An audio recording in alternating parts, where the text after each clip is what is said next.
El miedo no era nuevo para mí, ¿sabes? Era como un viejo abrigo, gastado y lleno de agujeros, pero que al menos me cubría del frío. Lo que sentí ese día, sin embargo, era otra cosa. Un escalofrío que no venía del aire helado de los picos de Europa, sino de la implacable presencia de José del Roble, el rey Alfa. Me llevaron a su estudio, un laberinto de corredores con muros de piedra oscura y ventanales que se asomaban a un paisaje nevado, desolado y majestuoso.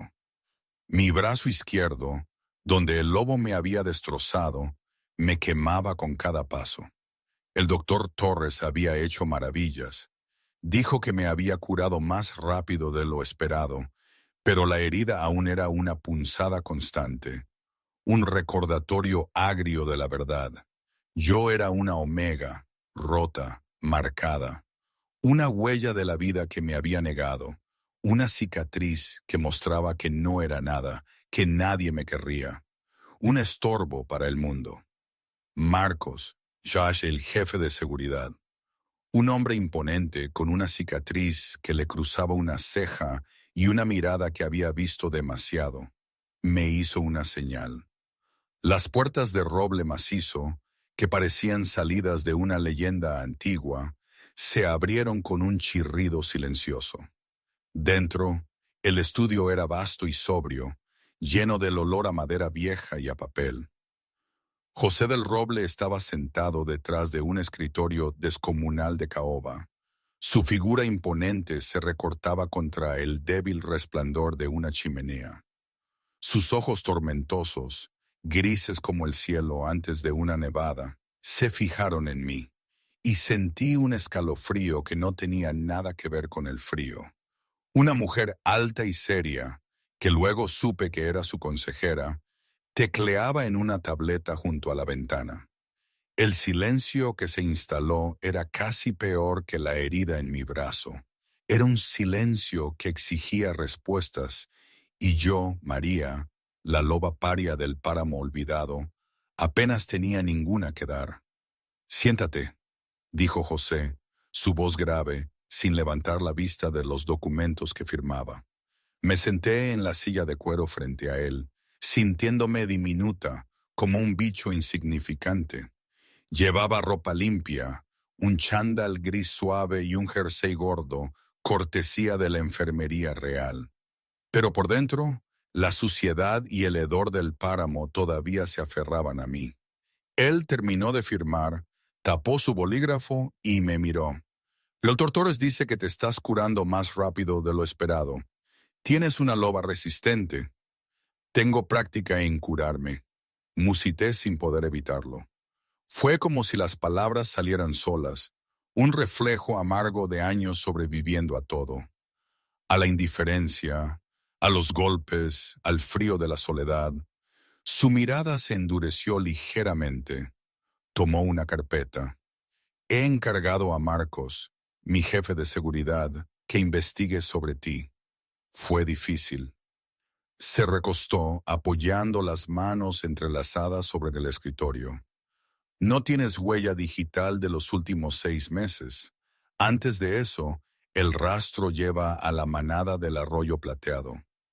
El nombre. Sonó como un eco de una vida pasada, tan lejana que apenas podía reconocerla. La manada del arroyo plateado. Recuerdo los salones decorados con guirnaldas de pino para el baile de emparejamiento. El ambiente cargado de una expectativa febril. Tenía 19 años, menuda para mi edad. Me había cosido un vestido azul desteñido, con las manos temblorosas de una esperanza absurda, una esperanza tan grande que ahora me parecía estúpida. Me escondí en un rincón, con un vaso de agua tibia porque el champán era para los lobos importantes. Y entonces sucedió. Un tirón, un impacto brutal en el pecho, como si una cuerda invisible me arrastrara. Miré a través de la multitud hacia el estrado elevado. Allí, bajo una araña de cristal, estaba Carlos, el heredero alfa de la manada del arroyo plateado. Hombros anchos, mandíbula cincelada, congelado, sus ojos clavados en los míos. Por un instante, solo un instante, sentí una oleada de pura, inmaculada, estúpida esperanza. La diosa luna no me había olvidado. Yo, la huérfana Omega que fregaba suelos y lavaba coches, era la pareja destinada del futuro líder. Un cuento de hadas. Di un paso adelante, mis labios se abrieron para susurrar su nombre, pero su expresión no se suavizó, se torció. Bajó los escalones, la multitud se abría a su paso como el mar rojo, pero no corrió hacia mí con los brazos abiertos. Se dirigió hacia mí con el ímpetu de una tormenta que se avecinaba. Cuando se detuvo, estaba lo suficientemente cerca como para que pudiera oler la cedro y la lluvia de su aroma. Pero sus ojos estaban fríos, mortales. Tú, escupió Carlos, la palabra goteando de disgusto. Mi mano se extendió tímidamente. Carlos, yo también lo siento.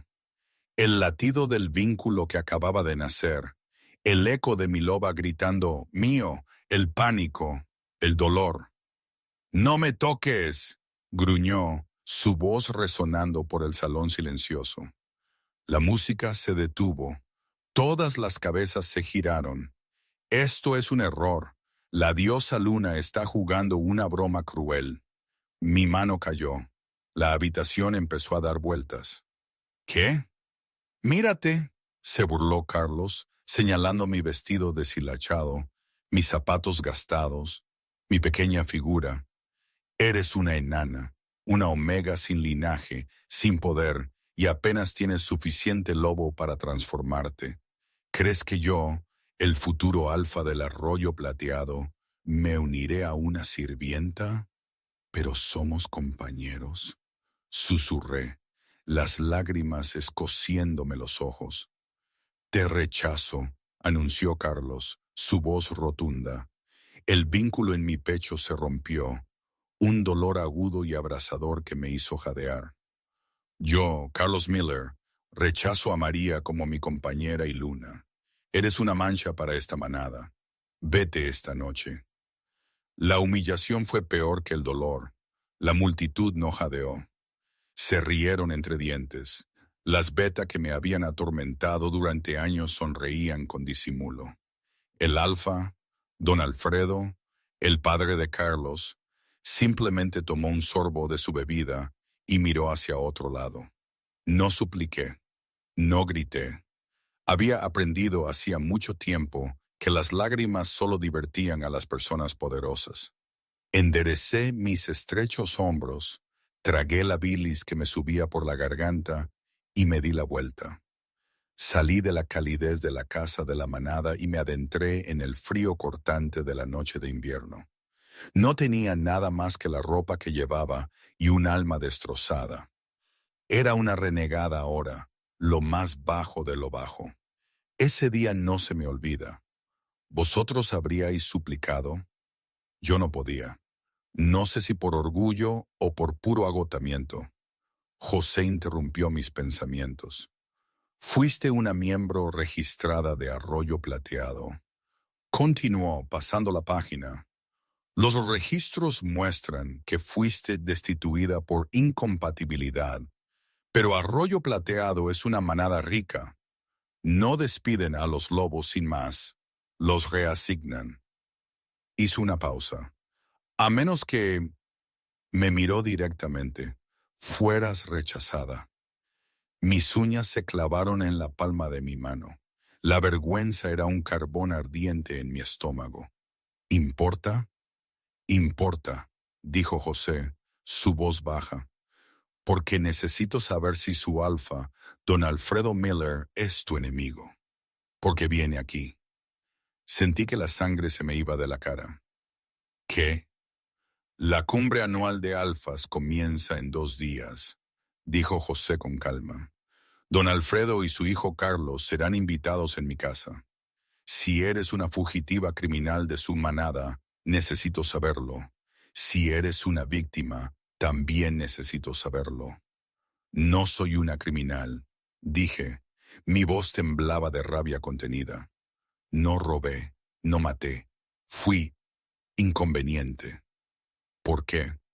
Porque la diosa Luna pensó que sería divertido emparejar a una omega enana con el heredero alfa.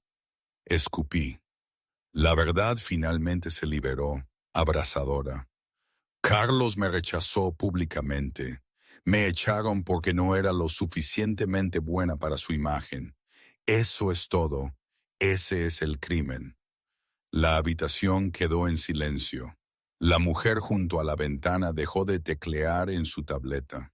José me miró fijamente.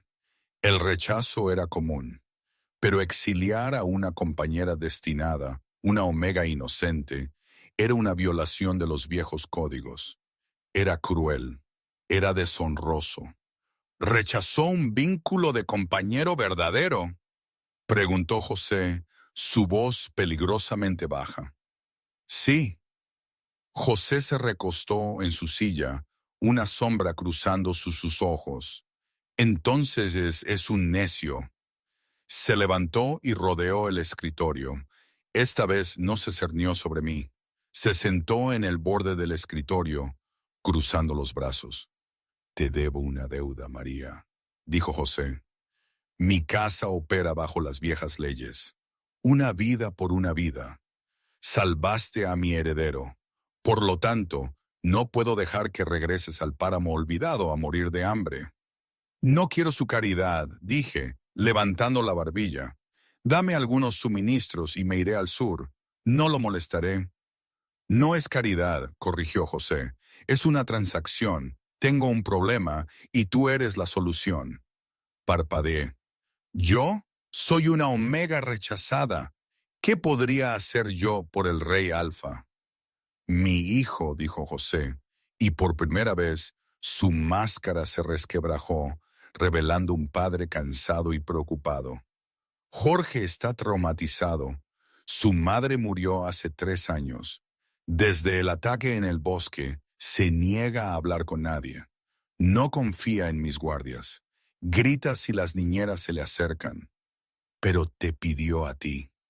Mi corazón dio un vuelco. Él lo hizo. Escribió tu nombre, dijo José. Quiere a la niña lobo. No, confía en ti porque sangraste por él. José fijó sus ojos en los míos. Te estoy ofreciendo un trabajo. Serás la guardiana personal de Jorge. Vivirás aquí, comerás en mi mesa y estarás bajo mi protección personal. A cambio, lo cuidarás. Pero, tartamudeé, la cumbre, Carlos estará aquí. Si él te ve, y este me interrumpió, su voz bajó a un gruñido que hizo vibrar las tablas del suelo. Verá a un miembro de la casa real, verá a la protectora personal del príncipe heredero. Y si se atreve a mirarte con algo que no sea respeto, le recordaré por qué yo soy el rey y él es simplemente un niño jugando a ser alfa. Extendió una mano hacia mí. Era una mano enorme, capaz de aplastar cráneos, pero estaba abierta. ¿Tenemos un trato, María? Miré su mano, miré el fuego, pensé en la nieve fría, el hambre y la mirada de asco en el rostro de Carlos. Luego pensé en el niño pequeño con el osito de peluche roto. Extendí mi mano y tomé la del rey. Su agarre era cálido y eléctrico. Trato, susurré. José no me soltó de inmediato. Mantuvo mi mirada, una extraña intensidad en sus ojos grises como tormenta. Bien, dijo. Entonces, vamos a prepararte, porque cuando la manada del arroyo plateado llegue el viernes, quiero que seas tú quien abra la puerta. A veces, por las noches, cuando no podía dormir en mi nueva y lujosa habitación, una ironía que aún me costaba procesar, pensaba en mi padre.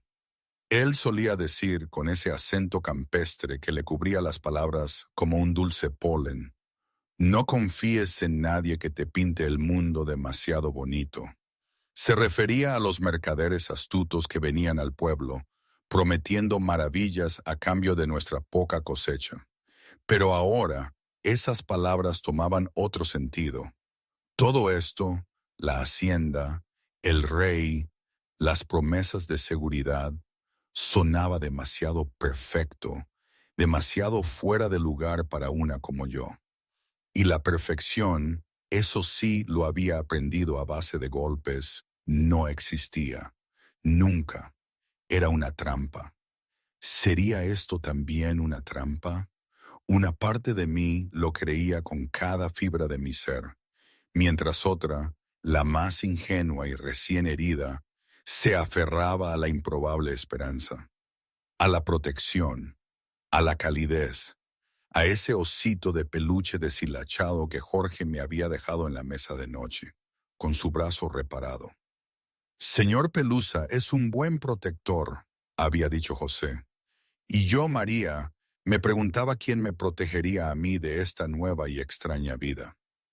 La hacienda del rey se transformó con una precisión militar envuelta en terciopelo. La cumbre alfa no era solo una reunión, era una demostración de poder. Banderas de las 12 mayores tribus flanqueaban el largo camino de entrada, ondeando en el viento invernal. Equipos de seguridad recorrían cada rincón del terreno, y el olor a carnes asadas y vinos caros comenzó a impregnar los niveles inferiores de la fortaleza. Para mí, la transformación fue personal. Me miraba en el espejo de cuerpo entero en mi nueva habitación, contigua a la de Jorge. Atrás quedaron los harapos del páramo olvidado. Atrás quedó el vestido azul descolorido de mi memoria. Llevaba un traje de pantalón negro hecho a medida, de un material que parecía seda, pero se sentía como una armadura. Era elegante, profesional y, en cierto modo, letal. Mi cabello, antes opaco y enredado, ahora caía en ondas brillantes por mi espalda, oliendo a jazmín y miel. Pero el cambio más significativo estaba en mis ojos. La mirada hueca y atormentada de una renegada hambrienta se había ido, reemplazada por una dureza forjada en la nieve. «Das miedo», susurró una vocecita. Me giré. Jorge se asomaba por el marco de la puerta. Llevaba en brazos el osito de peluche reparado, señor Pelusa. Me enternecí al instante. Me arrodillé sobre una rodilla, ignorando la protesta de mi brazo aún en recuperación. No doy miedo, Jorge, solo estoy preparada. ¿Vienen los lobos malos?, preguntó, con los ojos muy abiertos. Vienen algunos lobos, dije con cuidado, pero ninguno puede hacerte daño. No los dejaré. ¿Recuerdas nuestro trato? Jorge asintió solemnemente. Los morderás. Suprimí una sonrisa. Exactamente, los morderé. Llamaron a la puerta. Era Marcos. Me miró con un respeto recién adquirido desde que había revisado el video de seguridad de mi lucha con el lobo rabioso. Es hora, gruñó Marcos. La delegación de Arroyo Plateado acaba de pasar la puerta principal. El rey quiere que estés en tu posición. Me puse de pie, alisando las solapas de mi chaqueta. Mi corazón latía contra mis costillas. Un ritmo frenético de adrenalina y viejos miedos. Carlos está aquí, el hombre que me había mirado con tanta repulsión, que me había desterrado a la muerte. ¿Lista?, preguntó Marcos. No, admití. Miré a Jorge. Pero tengo un trabajo que hacer. Bajé la gran escalera, mis movimientos fluidos y silenciosos. El vestíbulo principal era un espacio cavernoso de mármol y oro.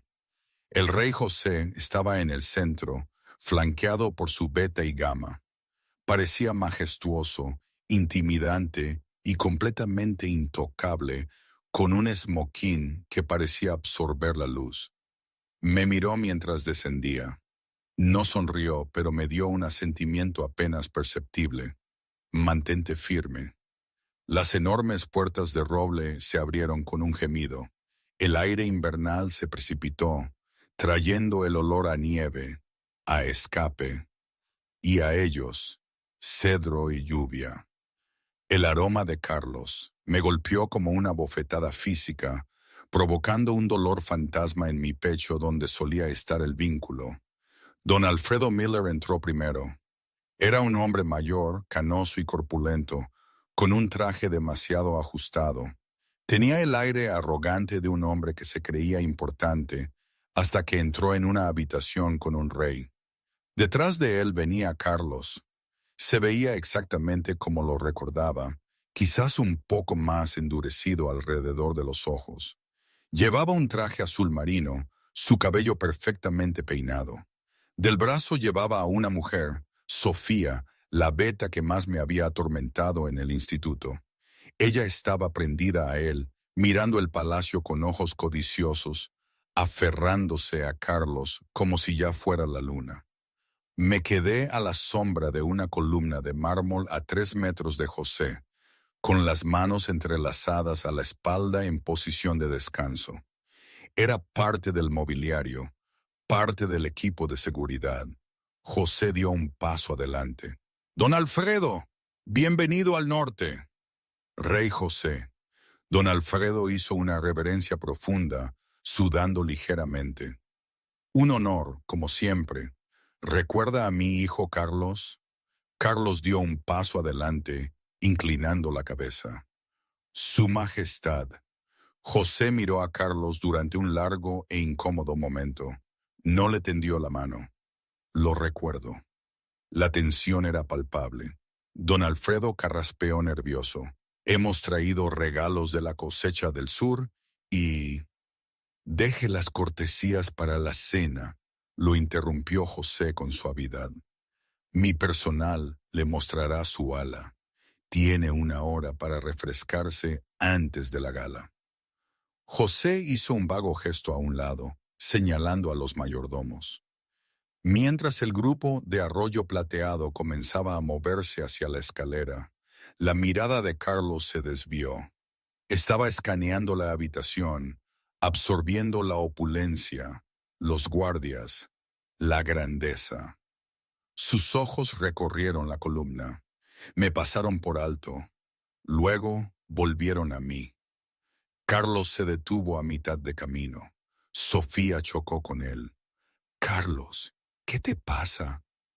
Carlos no respondió. Se quedó mirando. Su cara se descompuso. El color se le fue de las mejillas.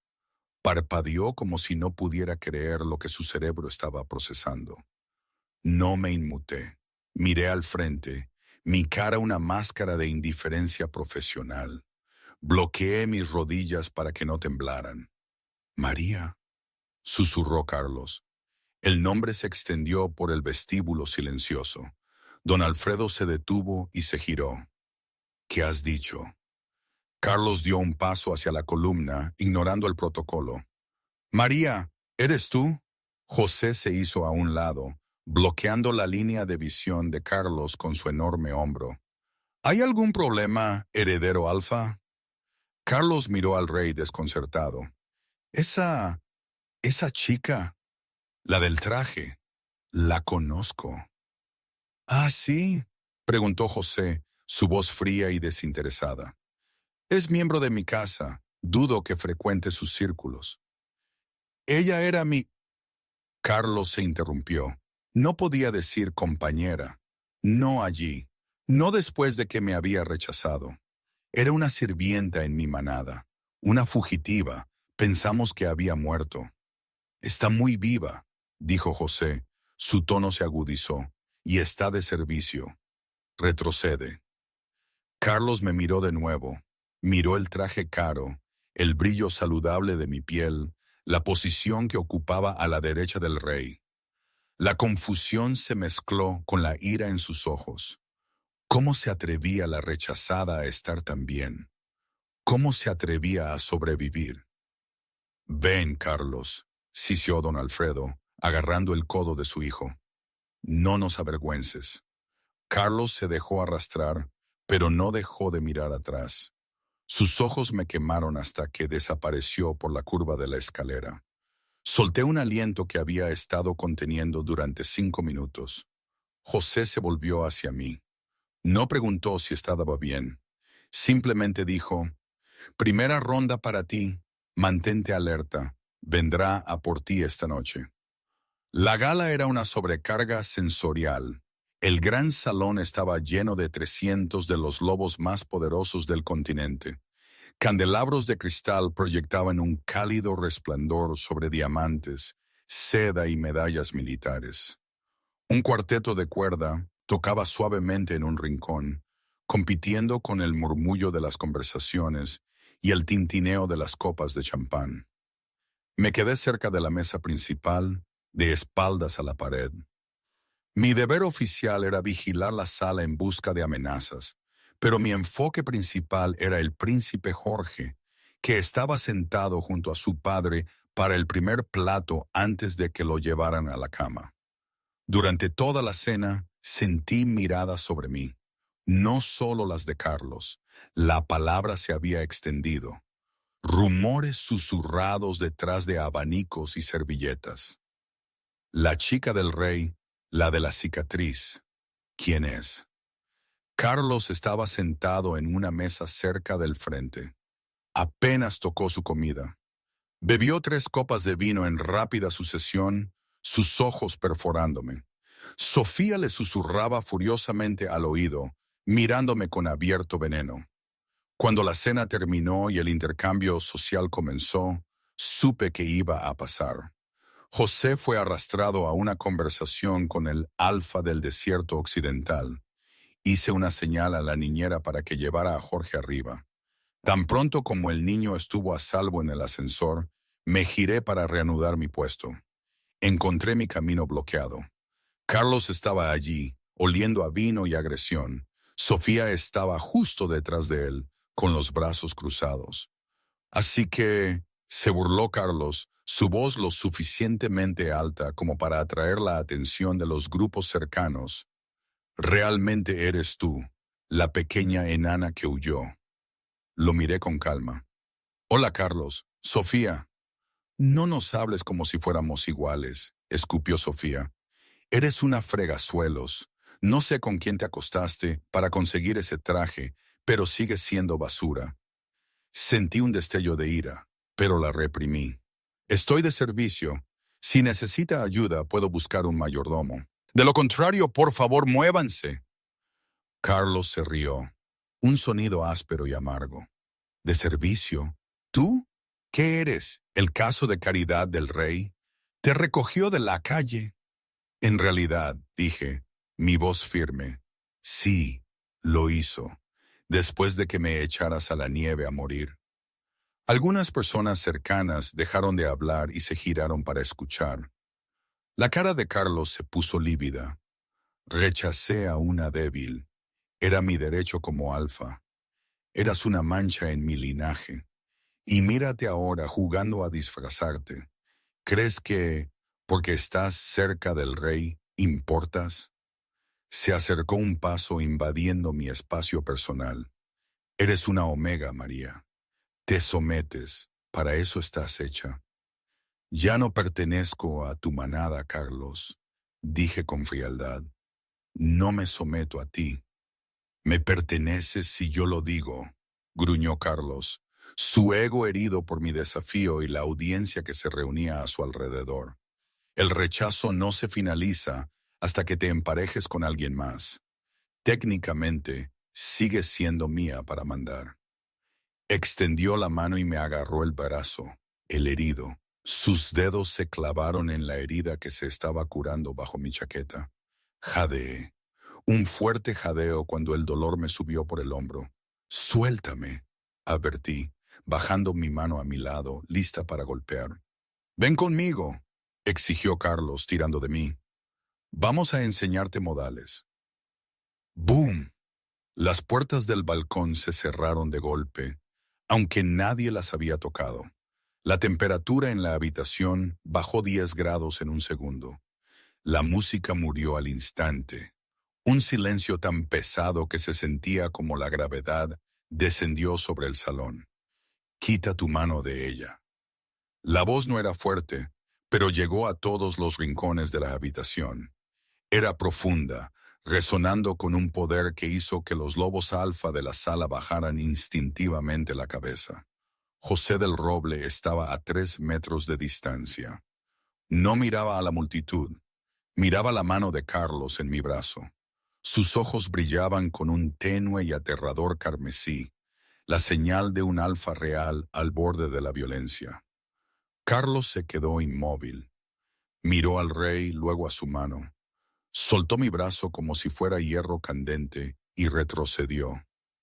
Su majestad, balbuceó Carlos. Esto es un malentendido. Esta Omega es una fugitiva de mi manada. Yo Solo estabas asaltando a mi empleada, dijo José, avanzando lentamente. La multitud se apartó de él al instante. En mi casa, en mi mesa. Ella es mi compañera, soltó Carlos, desesperado por justificarse. O lo era, la rechacé, pero sigue sujeta a la ley de Arroyo Plateado. Está sujeta a mi ley, rugió José. El sonido era mitad humano, mitad lobo, y hizo temblar las copas de cristal de las mesas. José se detuvo entre Carlos y yo. Le dio la espalda a Carlos, un gesto de máximo irrespeto, y me miró. Sus ojos escanearon mi cara, luego mi brazo. ¿Te hizo daño?, preguntó José suavemente. Estoy bien, dije, aunque me estaba frotando el brazo. José se volvió hacia Carlos. Su rostro estaba compuesto, pero el aire a su alrededor crepitaba con energía. La llamas débil. José se dirigió a la sala, su voz proyectándose claramente. La llamas enana.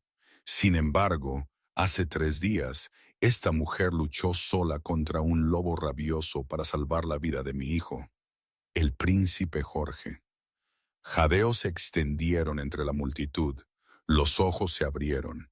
La gente me miraba con una nueva conmoción y asombro. ¿Una omega luchando contra un lobo?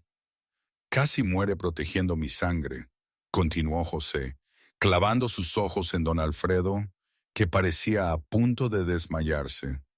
Mientras tú, Carlos Miller, la rechazaste porque no encajaba en tu estética. José se acercó a Carlos, cerniéndose sobre él. Carlos se encogía, temblaba bajo el aura del rey. Desechaste un diamante porque estabas demasiado ocupado buscando purpurina, dijo José con frialdad. Ella es la guardiana del príncipe heredero. Está bajo la protección personal de la Casa del Roble Negro. Si la tocas de nuevo, si incluso la miras con falta de respeto, te quitaré tu título. Disolveré tu manada y te dejaré a los lobos renegados. ¿Me explico con claridad? Carlos temblaba tanto que le castañeteaban los dientes. Sí, su majestad. Fuera de mi vista, lo despidió José. Ambos. Carlos y Sofía retrocedieron a trompicones, tropezando entre sí para retirarse entre la multitud. José se dirigió a la sala. «La música», ordenó. El cuarteto comenzó a tocar de nuevo a toda prisa. La conversación se reanudó, pero ahora era frenética. El cotilleo se extendía como un incendio forestal. José me miró. El rojo se desvaneció de sus ojos, volviendo a su gris tormentoso. «¿Estás bien?», preguntó. Lo miré, mi corazón latiendo con fuerza. Nunca me habían defendido en mi vida, ni una sola vez, y ahora el rey del mundo acababa de amenazar con una guerra por mí.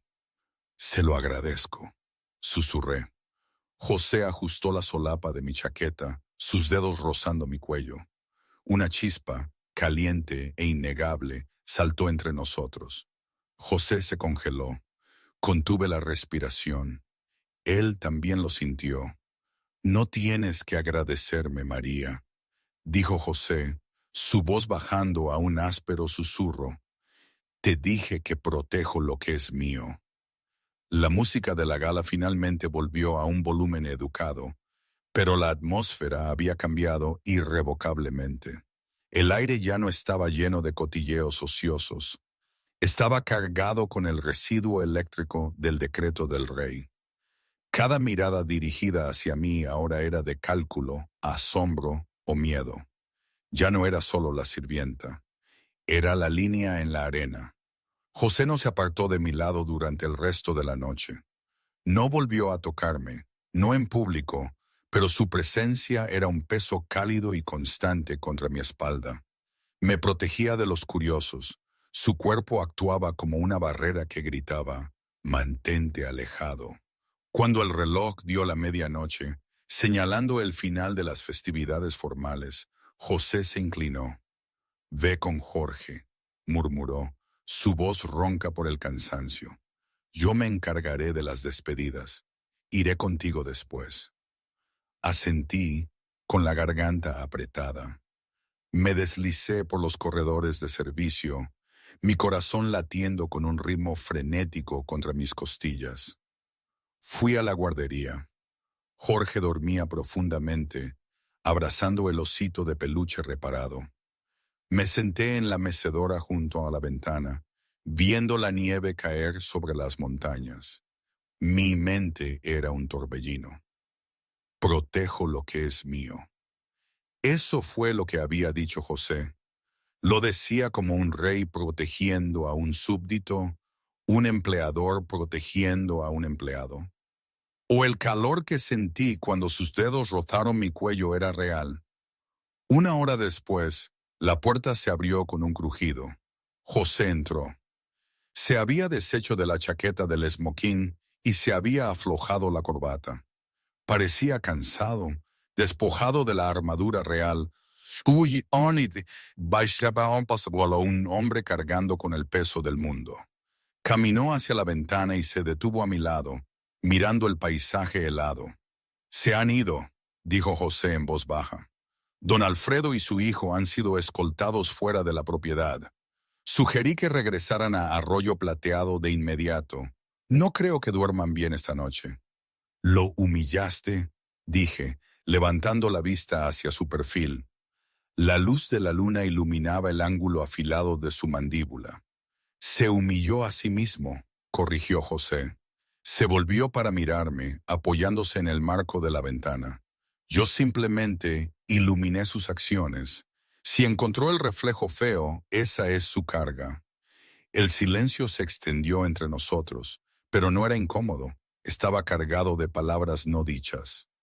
«¿Por qué?», pregunté finalmente. «¿Por qué llegaste tan lejos?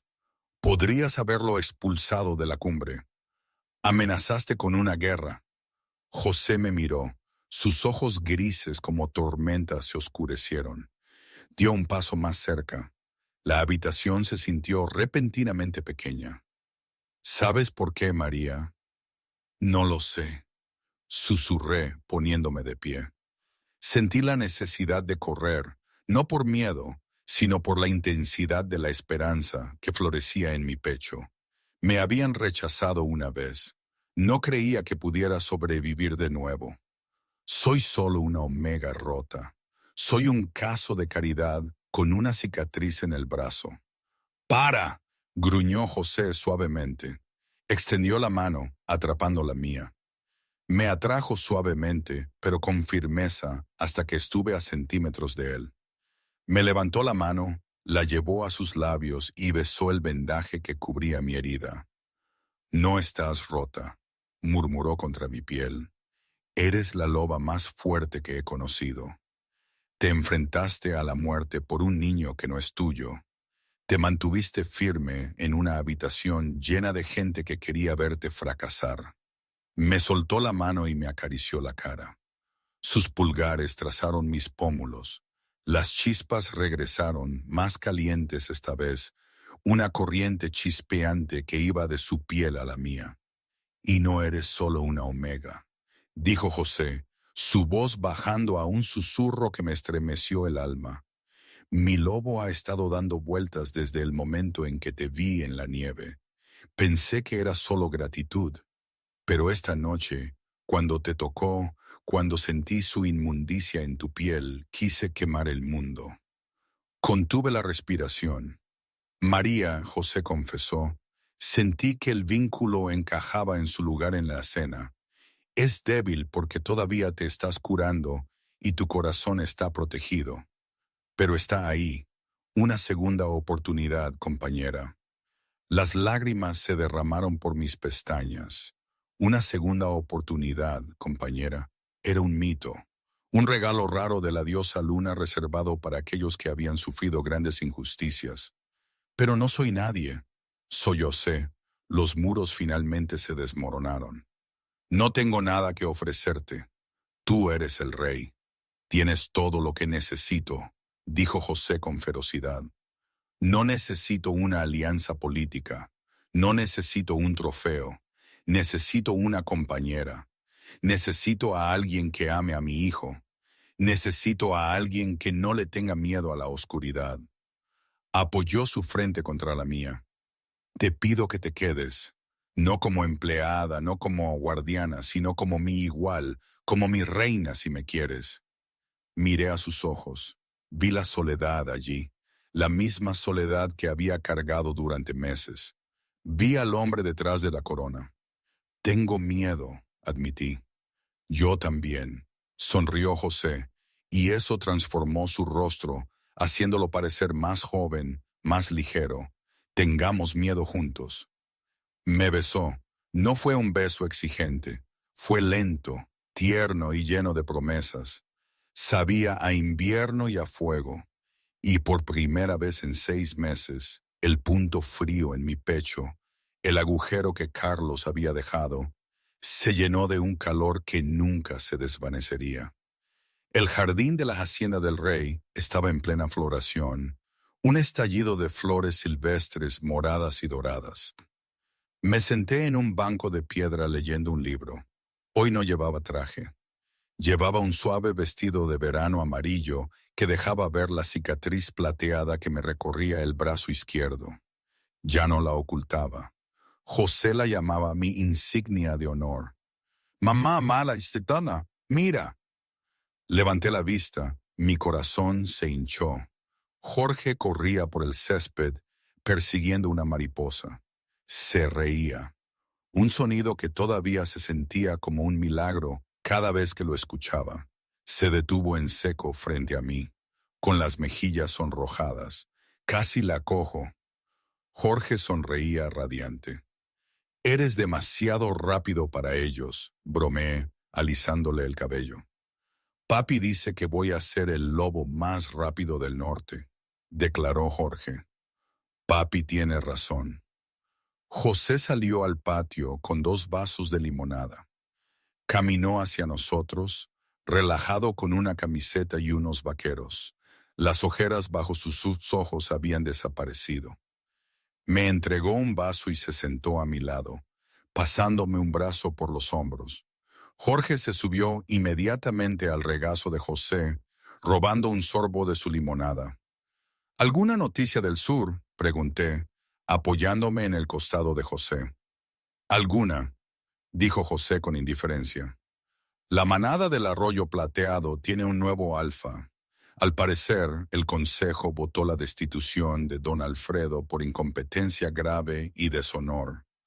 Carlos ha abandonado el territorio.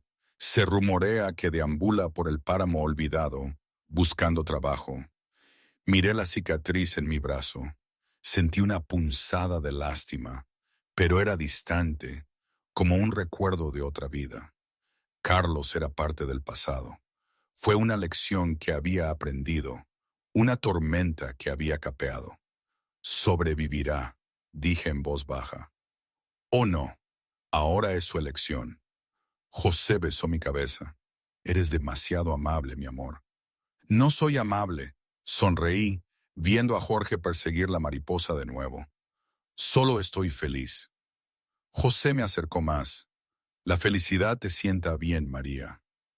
Mientras el sol comenzaba a ponerse detrás de las montañas, proyectando un brillo dorado sobre la hacienda, respiré hondo, olí el pino, la tierra y el aroma de mi compañero. Pensé en la chica del vestido azul descolorido, la chica que pensó que su vida había terminado porque un chico no la quería. Deseé poder volver atrás y susurrarle a esa chica. Le diría que se mantuviera más erguida. Le diría que saliera a la nieve con la cabeza bien alta, porque a veces tienes que perder la vida que creías querer para encontrar la que realmente mereces. La Omega rechazada se había ido. Larga vida a la reina. ¿Creéis que, a pesar de todo, esta es realmente la vida que me correspondía? La verdad es que aún hoy no tengo todas las respuestas, y quizás no las tenga nunca. Solo sé que, a veces, los peores días de nuestra vida, esos días en que somos rechazados y expulsados al frío, son en realidad los más importantes. Son los días que nos desvían del camino equivocado y nos empujan hacia nuestro verdadero destino. Sin esa caída, sin esa traición, nunca habría estado en esos bosques, nunca habría salvado a Jorge, nunca habría encontrado un amor que respetara mi fuerza en lugar de burlarse de ella. La vida es un misterio constante, ¿verdad?